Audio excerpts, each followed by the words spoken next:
बरेचसे लोक मला बोलतात, की "दादा मला कंटाळा येतो रे, दादा मला आळस येतो रे." म्हटलं, "बाबा कशाचा आळस येतो तुला?" मला बोलतो, "अभ्यासाचा." मला बोलतो, "व्यवसायाचा." मला बोलतो, "काही करायची इच्छाच नाही होत रे, मला काहीतरी सांग."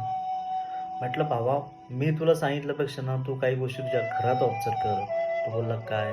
म्हटलं, "तू कधी तुझ्या आई-वडिलांकडे बघ. त्यांना कधीतरी विचार, बाबा माझी तुमची तब्येत खराब असताना तरी तुम्ही जॉबला का जाता? आई तुझी तब्येत खराब असताना तरी तू का कामं करते, का स्वयंपाक करते माझ्यासाठी?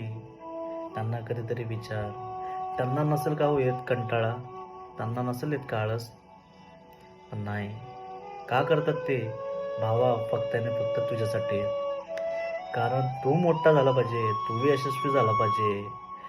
अख्ख्या आपल्या परिवारामध्ये तुझं नाव काढलं की मग आम्हाला गर्व वाटला पाहिजे, अभिमान वाटला पाहिजे. यासाठी चालली त्यांची मेहनत. तर त्यांना कधी जाऊन विचार, का तुम्ही आळस करत नाही? का तुम्ही कंटाळा करत नाही?